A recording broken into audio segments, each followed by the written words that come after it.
Hello and welcome to online school India for library science. एक बार फिर से आप सभी का online school India for library science में जोरदार स्वागत है दोस्तों। जैसा कि आप सभी को पता है कि राजस्थान के अंदर आरपीएससी सेकंड ग्रेड का भी नोटिफिकेशन आ चुका है। लाइब्रेरियन ग्रेड थर्ड का अगले सप्ताह नोटिफिकेशन आने वाला है और एक नई वैकेंसी संस्कृत विभाग के अंदर भी आपको देखने को मिलेगी दोस्तों। जैसा कि आप में से 90% वो विद्यार्थी है जिन्होंने डिस्टेंस एजुकेशन से सीएलएस, डीएलएस, बीएलएस और एमएलएस किया है।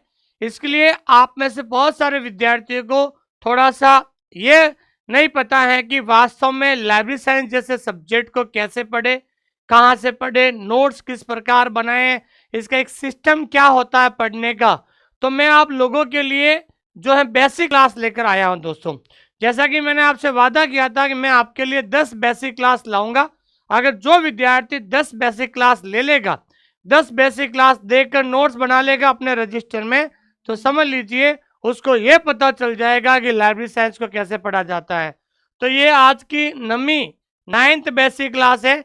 इससे पहले मैंने 8 बेसिक क्लास पढ़ा दी है। जिसने नहीं पढ़ा है पहले वो जाकर वो पढ़े, और इसकी हमने प्ले लिस्ट भी बना दी है। तो प्ले लिस्ट में जाकर आप जो है इससे पहले वाली जो क्लासेस जरूर देखें और एक बार नोट्स बनाएं, ताकि मजा आएगा वास्तव में कि लाइब्रेरी साइंस को कैसे पढ़ा जाता है दोस्तों। तो आइए शुरुआत करते हैं। आज Rajasthan librarian grade third special के लिए बिल्कुल जीरो से आपको पढ़ना है और वास्तव में इसकी तैयारी कैसे करनी है उसके बारे में भी हम चर्चा करते हैं दोस्तों। जो विद्यार्थी पहली बार इस क्लास को देख रहे हैं उनसे मैं कहना चाहता हूं कि आप हमारा टेलीग्राम चैनल जरूर ज्वाइन कीजिएगा, क्योंकि ये भारत का सबसे बड़ा लाइब्रेरी और इंफॉर्मेशन साइंस का टेलीग्राम चैनल है, जहां पर लाइब्रेरियन भर्ती की कोई भी अपडेट आती है, कोई भी न्यूज़ आती है, वो आपको इस टेलीग्राम चैनल पर मिल जाएगी, जिसका लिंक हमने डिस्क्रिप्शन के अंदर दे दिया है दोस्तों। और अगर आप हमारे साथ सेकेंड ग्रेड और थर्ड ग्रेड एग्जाम की तैयारी करना चाहते हैं तो प्ले स्टोर में जाकर एक ऐप डाउनलोड करें, ऑनलाइन स्कूल इंडिया, और वहां पर सेकेंड ग्रेड थर्ड ग्रेड का जो कोर्स है उस कोर्स में जाकर फ्री डेमो क्लास जरूर देखें। आपको पता चलेगा कि वास्तव में लाइब्रेरी साइंस को कैसे पढ़ा जाएगा दोस्तों। और अधिक जानकारी के लिए दिए गए नंबर पे आप कॉल कर सकते हैं। अगर आपको किसी प्रकार का मार्गदर्शन लेना है, किसी से कोई सवाल पूछना है, दिए गए नंबर पे आप कभी भी कॉल कर सकते हैं दोस्तों। ठीक है दोस्तों, आइए शुरुआत करते हैं आज का एक नया टॉपिक। एक ऐसा टॉपिक के बारे में आज हम चर्चा कर रहे हैं जहां से परीक्षा के अंदर एक सवाल हमेशा पूछा जाता है, और टॉपिक का नाम है historical development of libraries in India. आज का टॉपिक का नाम क्या है दोस्तों? Historical development of libraries in India. Libraries in India, ठीक है ना भाई। भारत में पुस्तकालयों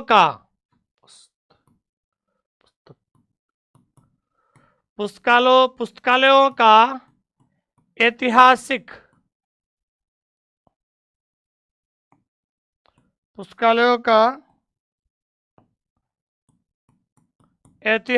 विकास, पुस्तकालयों का ऐतिहासिक विकास, ध्यान रखना, ठीक है। तो भारत के अंदर कौन कौन सी लाइब्रेरी है जिनका इतिहास बहुत ज़्यादा पुराना है, वो लाइब्रेरी कहाँ कहाँ पर है, उनकी स्थापना कैसे हुई, किसके द्वारा हुई। और यहाँ से एक सवाल हमेशा परीक्षा के अंदर पूछा जाएगा, जो आज मैं अगले आधे घंटे की मेरी एक क्लास होगी, उसके बाद इस टॉपिक से संबंधित हम एमसीक्यू भी सॉल्व करेंगे। लेकिन आप मेरे साथ साथ पेन और रजिस्टर उठा लीजिए और साथ साथ नोट्स जरूर बनाइए, क्योंकि अगर प्रॉपर मात्रा में अगर आपके पास नोट्स होंगे तो रिवीजन करने में बहुत ज़्यादा आसानी रहेगी। तो जो आज टॉपिक में पढ़ा रहा हूँ, एक सवाल आपके पेपर के अंदर 100% देखने को मिलेगा दोस्तों।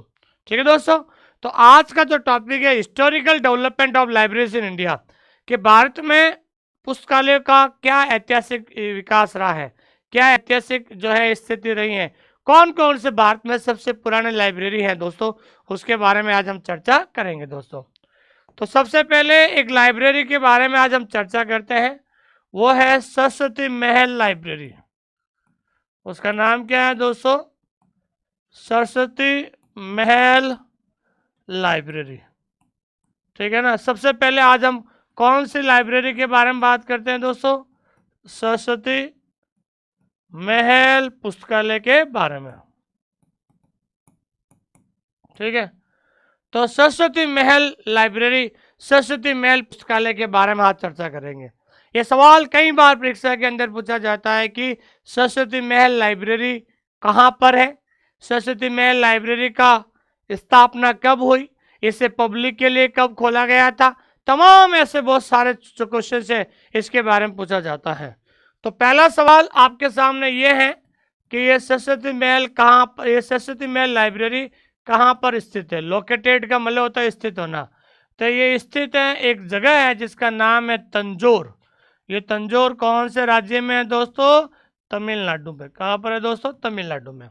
तो ध्यान रखना, ये सवाल पूछा जाता है कि where is Saraswati Mahal library, कि सरस्वती महल लाइब्रेरी कहाँ स्थित है? तो सरस्वती महल लाइब्रेरी तमिलनाडु के एक जगह है जिसका नाम है तंजौर। क्या है दोस्तों? तंजौर।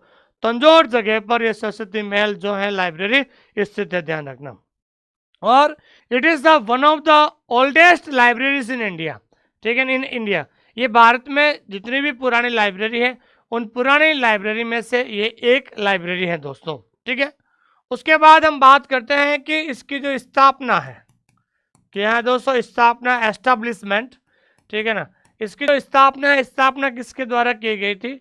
तो इसकी स्थापना की गई थी नायक किंग्स ऑफ तंजौर। तंजौर के जो नायक राजा थे, नायक राजाओं के द्वारा की गई थी। तो इसकी जो स्थापना है तंजौर के नायक राजाओं के द्वारा। किसके द्वारा दोस्तों? तंजौर के नायक राजाओं के द्वारा जो है सरस्वती महल लाइब्रेरी की स्थापना की गई थी। ये सवाल कई बार परीक्षा के अंदर पूछा जाता है दोस्तों। ठीक है, अब सबसे इंपॉर्टेंट सवाल बनता है कि इसकी स्थापना कब हुई थी। देखो, यहाँ पर विद्यार्थी कंफ्यूज हो जाता है। तो स्थापना ध्यान रखना है कि 1535 में हुई थी। ठीक है ना। स्थापना कब हुई थी? 1535 में, ध्यान रखना। 1535 में ध्यान रखना इसकी स्थापना हुई थी। लेकिन इसे जनता के लिए कब खोल दिया गया था? सवाल ये भी बनता है। Open for public, open for public, लेकिन जनता के लिए इसे खोला गया था 1918 में। देखो, सवाल बहुत गहरा है, सवाल पूछने पे डिपेंड करता है। जनता के लिए खोलने का मतलब ये होता है कि इसे पब्लिक लाइब्रेरी कब घोषित किया गया। तो ध्यान रखना, स्थापना हुई थी 1535 में, जबकि इसे जनता के लिए खोल दिया गया था, ओपन फॉर पब्लिक, इसे पब्लिक के लिए खोल दिया गया था 1918 में। कब खोला था दोस्तों? 1918 में। फिर भारत सरकार के द्वारा इसे राष्ट्रीय महत्व का संस्थान घोषित किया गया था। तो भारत सरकार के द्वारा इसे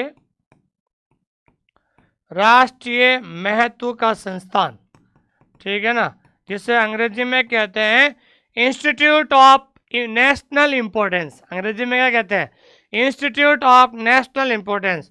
तो ध्यान रखना है कि राष्ट्रीय महत्व का संस्थान भारत सरकार के द्वारा कब घोषित किया गया था? वो घोषित किया गया था 1983 में। कब घोषित किया गया था दोस्तों? 1983 में जो है इसे घोषित किया गया था। तो इसलिए आपको ध्यान रखना है, पहला सवाल बनेगा सरस्वती महल लाइब्रेरी कहाँ है? तमिलनाडु के तंजौर में। इसकी स्थापना तंजौर के नायक राजाओं के द्वारा।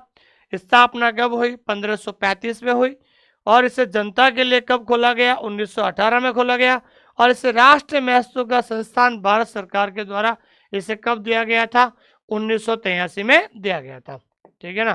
कब दिया गया था दोस्तों? 1983 में दिया गया था। ये सवाल कई बार परीक्षा के अंदर पूछा जाता है और विद्यार्थी हमेशा इस सवाल को लेकर कंफ्यूज हो जाता है दोस्तों। ठीक है, तो पहला हो गया सरस्वती महल लाइब्रेरी।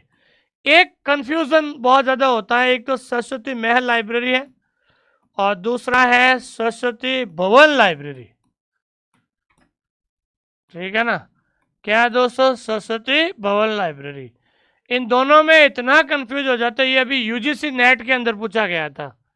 ठीक है ना। अभी जून वाला पेपर हुआ ना, यूजीसी नेट का जो पेपर हुआ था अभी जून 2024 में जो रद्द हो गया था, ठीक है ना। तो सरस्वती भवन लाइब्रेरी, तो आपको ध्यान रखना है कि सरस्वती भवन लाइब्रेरी कहाँ पर है, भवन पुस्तकालय। तो इसमें आपको कंफ्यूज नहीं होना है। तो पहला सवाल क्या था, पहला था कि सरस्वती महल लाइब्रेरी कहाँ है, तो सरस्वती महल लाइब्रेरी तमिलनाडु तंजौर में है। लेकिन ये सवाल अभी यूजीसी नेट में पूछा गया था कि सरस्वती भवन लाइब्रेरी कहाँ है। तो ध्यान रखना, सरस्वती भवन लाइब्रेरी है आपके, ये स्थित है जो है उत्तर प्रदेश में। तो लोकेटेड एट, ये स्थित है वाराणसी, ठीक है ना। ये कहाँ पर स्थित है दोस्तों, वाराणसी यूपी में, ठीक है ना। तो वाराणसी उत्तर प्रदेश राज्य के अंदर सरस्वती भवन लाइब्रेरी स्थित है, ध्यान रखना, ठीक है। और इसकी स्थापना कब हुई थी, तो ध्यान रखना है इसकी जो स्थापना हुई थी 1914 में हुई थी। कब हुई थी दोस्तों, 1914 में जो है इसकी स्थापना हुई थी। तो आपको अब पता चल गया सरस्वती महल लाइब्रेरी तमिलनाडु तंजौर में है, जबकि सरस्वती भवन लाइब्रेरी जो है उत्तर प्रदेश के वाराणसी में है और इसकी स्थापना 1914 में की गई थी। ये चीज आपको ध्यान में रखना है दोस्तों, ठीक है। अगला जो है तीसरा, ठीक है, रामपुर राजा, ध्यान रखना, रामपुर राजा लाइब्रेरी, ये कई बार परीक्षा के अंदर पूछा जाता है दोस्तों। तीसरी लाइब्रेरी जिसके बारे में बात करते हैं, तीसरी लाइब्रेरी है जिसका नाम है रामपुर राजा पुस्तकालय। क्या नाम है दोस्तों, रामपुर राजा पुस्तकालय। यह कहां पर है दोस्तों, तो आपको पता होना चाहिए कि रामपुर राजा जो लाइब्रेरी है ये कहां पर है। तो ध्यान रखना, ये भी एक रामपुर जगह है, और रामपुर कहां पर जगह है दोस्तों, उत्तर प्रदेश में। उत्तर प्रदेश के अंदर एक जगह है जिसका नाम है रामपुर। तो उत्तर प्रदेश में रामपुर में ही रामपुर राजा लाइब्रेरी है। ये सवाल कई बार पूछा जाता है, ठीक है। अब सवाल पूछा जाता है कि इसकी स्थापना किसके द्वारा की गई थी। तो ध्यान रखना है कि रामपुर राजा लाइब्रेरी की स्थापना ये पूछा जाता है। तो रामपुर राजा लाइब्रेरी की स्थापना नवाब फैजुल्ला खान, किसके द्वारा दोस्तों, नवाब फैजुल्ला खान के द्वारा, ध्यान रखना, नवाब फैजुल्ला खान। तो नवाब फैजुल्ला खान के द्वारा जो है रामपुर राजा लाइब्रेरी की स्थापना हुई थी। अब सवाल पूछा जाता है कि इसकी स्थापना कब हुई थी। तो ध्यान रखना है इसकी स्थापना हुई थी 1774 में। कब हुई थी दोस्तों, 1774 में इसकी स्थापना हुई थी। ये सवाल परीक्षा के अंदर पूछा जाता है दोस्तों, 1774 में इसकी स्थापना हुई थी। और एक बार 1975 के अंदर जो वहां के एक राज्य मंत्री थे जिनका नाम था प्रोफेसर एस नारुल हसन, ध्यान रखना, बहुत बढ़िया है सवाल, प्रोफेसर एस नारुल हसन, ठीक है ना, वो वहां के उस समय क्या थे दोस्तों, राज्य मंत्री थे, ध्यान रखना। तो प्रोफेसर एस नारुल हसन का संबंध कौन सी लाइब्रेरी से है, रामपुर राजा लाइब्रेरी से है। तो प्रोफेसर एस नारुल हसन जो उस समय के राज्य मंत्री थे, उन्होंने भारत सरकार के द्वारा 1975 में इसे राष्ट्रीय महत्व का संस्थान घोषित कराया गया था। तो ध्यान रखना है 1975 में इसे राष्ट्रीय महत्व का संस्थान, राष्ट्रीय महत्व का संस्थान घोषित किया गया था, राष्ट्रीय महत्व का संस्थान घोषित किया गया था दोस्तों। ये सवाल कई बार पूछा जाता है, ठीक है दोस्तों। तो कहने का मतलब है कि रामपुर राजा लाइब्रेरी जो उत्तर प्रदेश के रामपुर में है, इसकी स्थापना नवाब फैजुल्ला खान के द्वारा 1774 में की गई थी। एक प्रोफेसर एस नारुल हसन नामक जो राज्य मंत्री थे, उन्होंने भारत सरकार के द्वारा इससे 1975 में the institute of national importance declare, इसे जो है राष्ट्रीय महत्व का संस्थान इसे घोषित क्या करवाया गया था दोस्तों। ठीक है दोस्तों, ये 3 लाइब्रेरी हो गए आपके। अब हम बात करते हैं चौथा, नालंदा यूनिवर्सिटी लाइब्रेरी। चौथा कौन सा है दोस्तों? Nalanda university library. ठीक है, तो नालंदा यूनिवर्सिटी लाइब्रेरी, जिसे हिंदी में कहते हैं नालंदा विश्वविद्यालय पुस्तकालय, नालंदा विश्वविद्यालय पुस्तकालय। ठीक है दोस्तों, तो नालंदा विश्वविद्यालय पुस्तकालय कहाँ पर है? पहले तो ये ध्यान रखना है कि नालंदा यूनिवर्सिटी है कहाँ पर। तो ध्यान रखना, बिहार राज्य के अंदर एक जगह है नालंदा।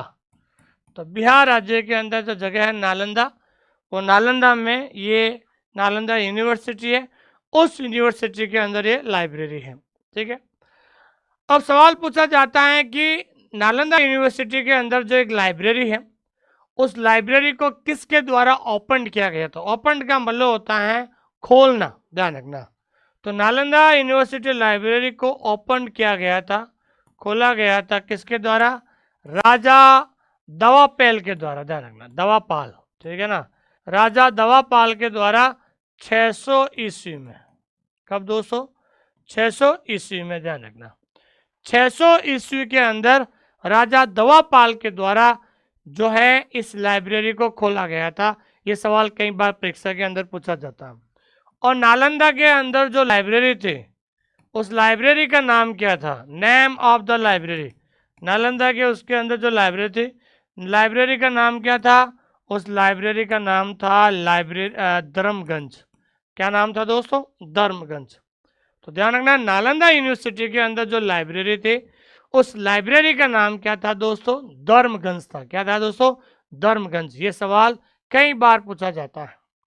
और उस यूनिवर्सिटी, जो ये नालंदा यूनिवर्सिटी है, उसके अंदर जो लाइब्रेरी थी, उसमें लाइब्रेरी के अंदर ध्यान रखना, बुद्धिस्ट नॉलेज, बहुत जो है बहुत बहुत के ज्ञान की एक रिपोजिटरी थी।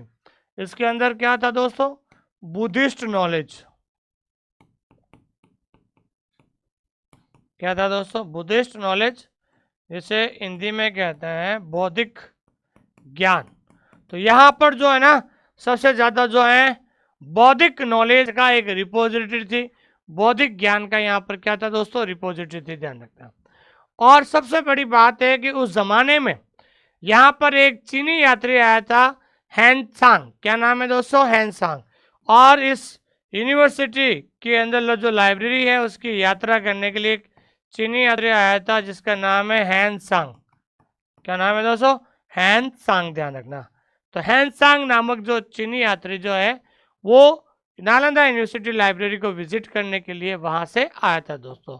और सबसे इंपॉर्टेंट है, इस लाइब्रेरी को नष्ट किया गया था, डेस्ट्रॉयड। डेस्ट्रॉयड का मतलब क्या होता है? नष्ट करना। ठीक है ना, नष्ट, इस लाइब्रेरी को नष्ट किया गया था बख्तियार खिलजी के द्वारा, ध्यान रखना। ठीक है, बख्तियार खिलजी, ध्यान रखना। बख्तियार खिलजी के द्वारा जो है 1205 में, ध्यान रखना, बख्तियार खिलजी के द्वारा 1205 में जो है इस लाइब्रेरी को नष्ट किया गया था। ये सवाल पूछा जाता है कई बार कि नालंदा यूनिवर्सिटी में जो लाइब्रेरी है उसको नष्ट किया गया था, तो इसको डिस्ट्रॉय किया गया था, नष्ट किया गया था बख्तियार खिलजी के द्वारा 1205 में। एक चीनी यात्री भी आया था, हैन तेनसांग आया था, और बौद्धिक ज्ञान का एक बहुत बड़ा केंद्र था। और यहाँ की लाइब्रेरी का नाम था धर्मगंज। और इसे खोला गया था राजा कौन था दोस्तों? किंग दवापाल के द्वारा, ध्यान रखना। राजा का नाम क्या है दोस्तों? किंग दवापाल, ध्यान रखना। ठीक है, किंग दवापाल के द्वारा जो है 600 ईस्वी में जो है नालंदा यूनिवर्सिटी को खोला गया था दोस्तों। तो ये 4 जो लाइब्रेरी हमने पढ़ ली है दोस्तों। 5वीं लाइब्रेरी हम पढ़ रहे हैं खुदा बख्श ओरिएंटल पब्लिक लाइब्रेरी। 5वीं जो है वो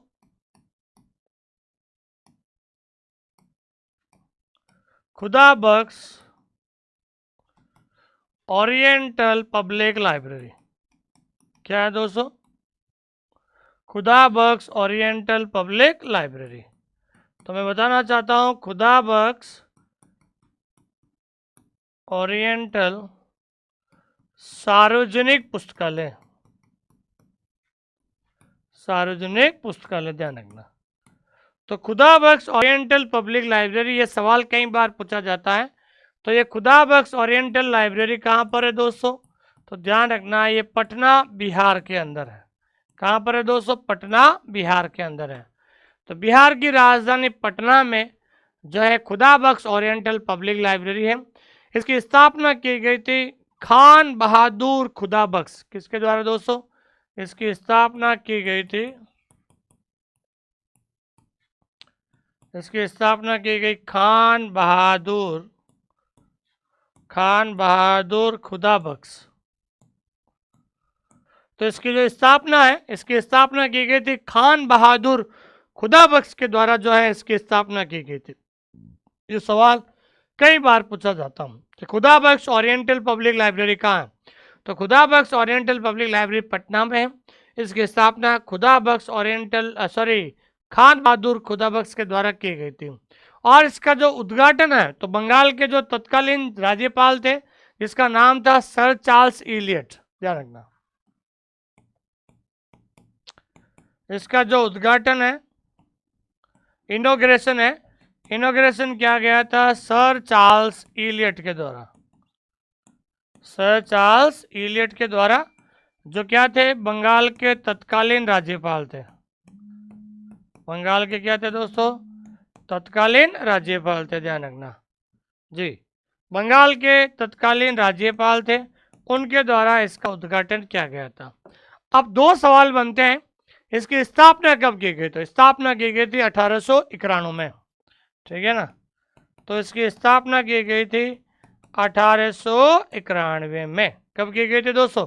1891 में इसकी स्थापना की गई थी। लेकिन भारत सरकार के द्वारा इसे राष्ट्रीय महत्व का संस्थान कब घोषित किया गया था? तो ध्यान रखना है, भारत सरकार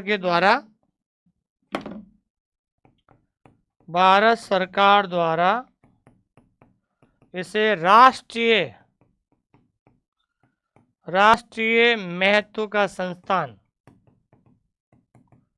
राष्ट्रीय महत्व का जो संस्थान है इसे कब घोषित किया गया था? ये सवाल पूछा जाता है।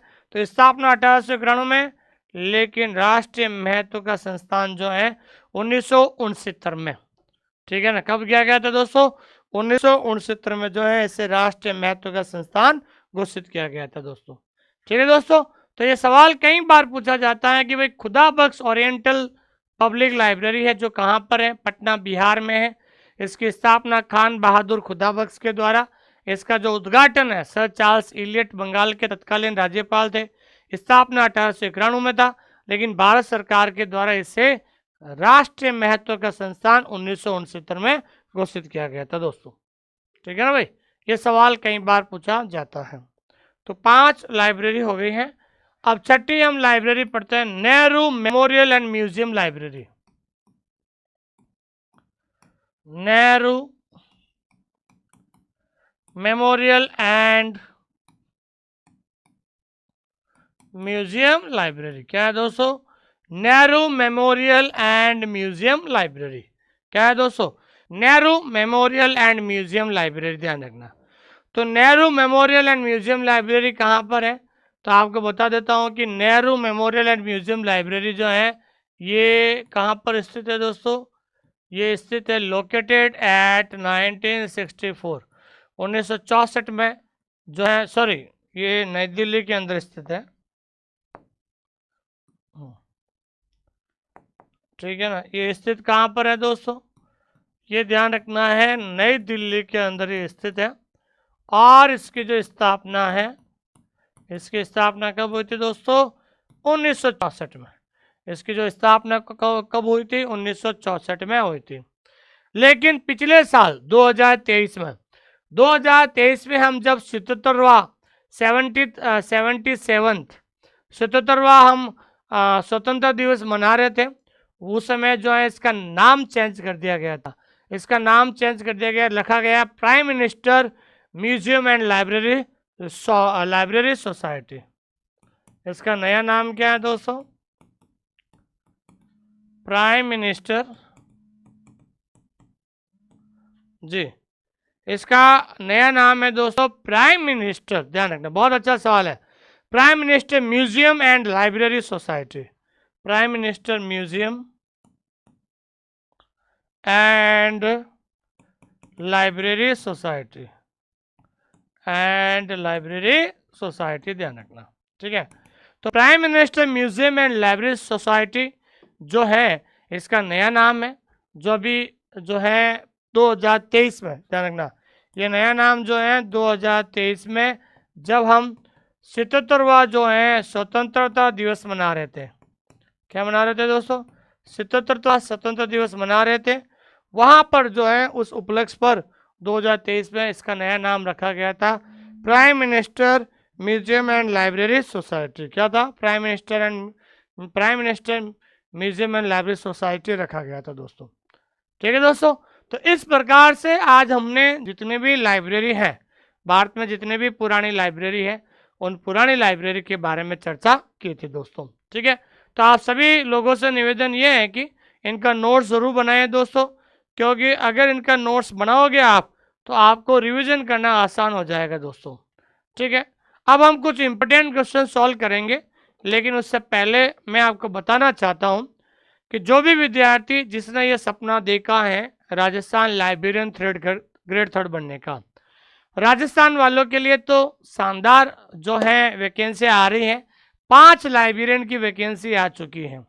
जो टॉपर होंगे वो सारे जो विद्यार्थी हैं कॉलेज लाइब्रेरियन बन जाएंगे, और उसके बाद जो लंबे समय से तैयारी करेंगे वो आरपीएससी सेकंड ग्रेड बन जाएंगे।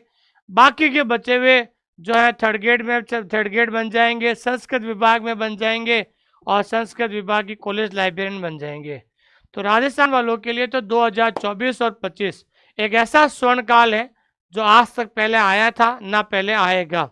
अगर कोई विद्यार्थी आज से भी, अभी आपके पास 7 महीने हैं, अगर वो 7 महीने टेबल कुर्सी पर बैठकर डेली लाइब्रेरी साइंस को 6 घंटे दे देता है तो दुनिया की कोई ताकत उसको लाइब्रेरियन बनने से नहीं रोक सकती है। लेकिन आपको समय देना पड़ेगा। आपको सबसे पहले आपका एक ही लक्ष्य होना चाहिए, आने वाले 2 महीने में आपका सिलेबस पूरा होना चाहिए। 100 टॉपिक है 60 दिन, 100 टॉपिक 60 दिन के अंदर आपका सिलेबस होना चाहिए।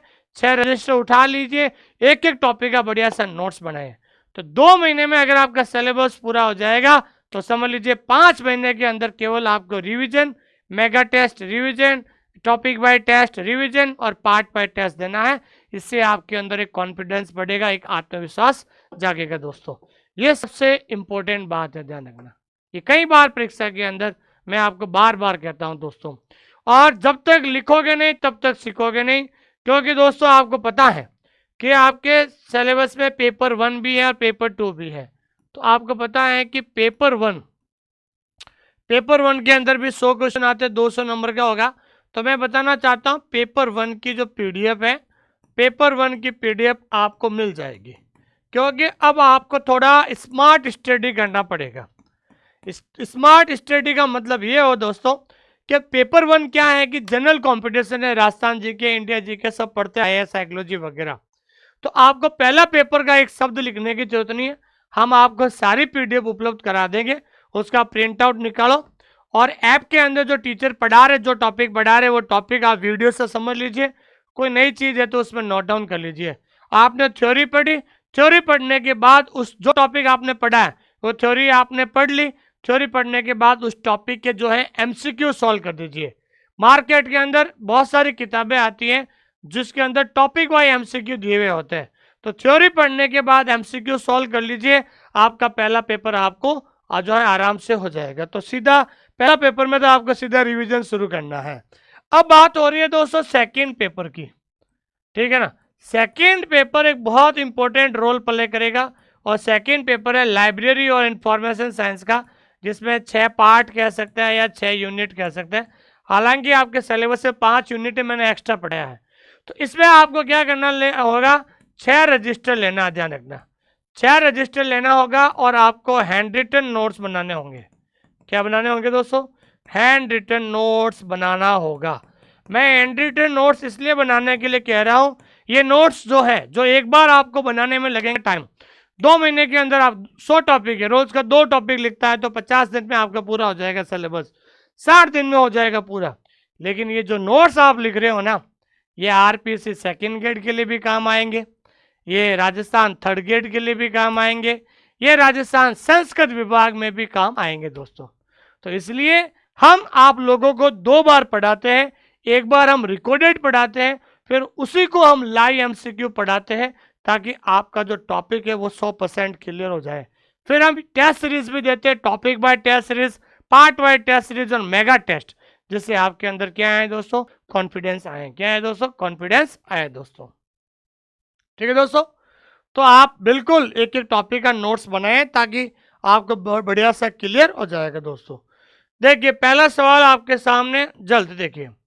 पहला सवाल है कि नालंदा यूनिवर्सिटी लाइब्रेरी को किसके द्वारा डिस्ट्रॉय किया गया था? तो नालंदा यूनिवर्सिटी लाइब्रेरी को डिस्ट्रॉय किया गया था बख्तियार खिलजी के द्वारा।